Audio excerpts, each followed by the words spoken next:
The last Tulip Poplar update I did was back in July of 22. Future Tulip Poplar and Yoshino updates will be covered over in the shorts area of my page, so be sure to check that out. To keep the theme of past videos, these are the pictures and the names we've assigned to each poplar as well as their location. Brownie points if you can name the movie these came from down in the comments. The big urn started sprouting leaves first on March 4th, then Brock, Dan, and Yolanda followed a month later on April 13th. Besides the leaf shape, the different leaf timing is one of the reasons why I think the big urn is an American tulip poplar and the other three are Chinese tulip poplars. Let me know what you think down below. And then it was April 30th when the big urn bloomed its tulips. The tulip trees don't start producing tulips until they're around 15 years of age, so the other three will not have any tulips for many years. Now we'll fast forward to the beginning of the 2023 fall. The big urn did look a lot better this year, but you can still see that it's thicker on the left side than the right side. I did keep the roots covered most of the year with pine straw, so I think that has something to do with it. One of my favorite things about this tree is that it blocks the sun from beating on the front side of the house all morning. It keeps the entire house cool on those 95-degree East Tennessee days. This is what the base of the tree looks like now. In another video, I removed a mulch volcano that had been on there for over 15 years. After removal, the base looked kind of rough. The bark was soft in some areas and missing in others. It also had a few deformities that had formed due to the stress. It looks a lot better now, but still a concern point as the tree gets older. And these are the deformities I was referring to, and the giant one that was on there in past videos fell off, I think through the help of some neighborhood kids. But now it just lays near the tree, and Sadie keeps an eye on it. Actually, right there it is. Yep. Now this is the part of the tree that looks soggy after I removed the mulch. I couldn't even really tell if it was bark or just exposed tree, but now it's starting to look like bark, so that's a good thing.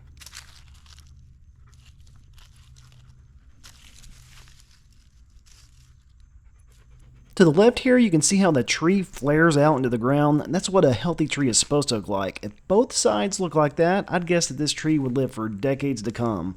But it doesn't, so that's why I'm making these update videos and including this one. And right here is the location where that wood ball fell off. And as you can tell, it started to grow a new one.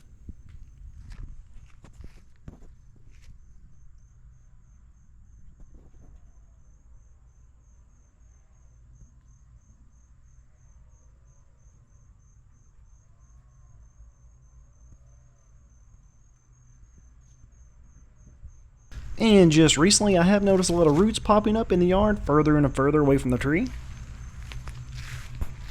And next is Yolanda. I hadn't really ever seen any tulip trees at my local nurseries until this one. It was sitting all alone by itself in a very puny condition. It's usually one you want to avoid buying, it's kind of a runt.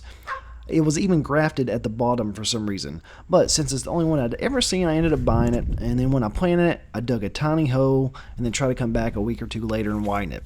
The one bright side is I did do a decent job of not burying it too deep and pulling back the root flare before planting it. This tree has shown the most progress of any of the new trees. The trunk has fattened up nicely and it's doubled in height in the past 2 or 3 years.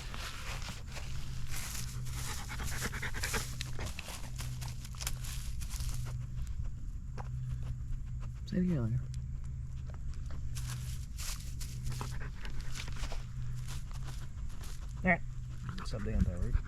This grafted area has looked rough in past years, but it's starting to fade away. I'm also surprised at how fat some of these roots are getting. The only concern point I do have with this tree is that cavity, which is the last part of the grafted area to close up. I'm hoping it doesn't cause any rot inside there, but I want to keep an eye on it. And as you can tell, this thing is looking good.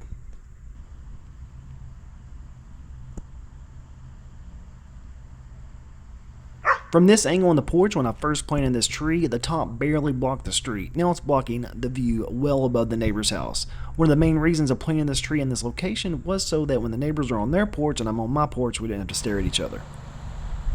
And fall just began and those fire bushes are starting to turn red. I love those things. And then this is Brock, by far the best tree I've ever planted.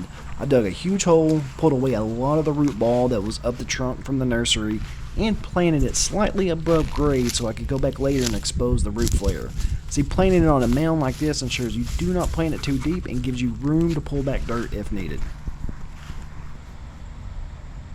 There's not a whole lot to say about Brock. He's showing no signs of stress and is the leafiest of the bunch.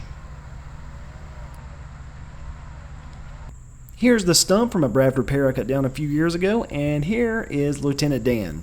He got that name because half his root broke off while planting and he is struggling. There's more than a few dead branches, and I'm curious if he even makes it.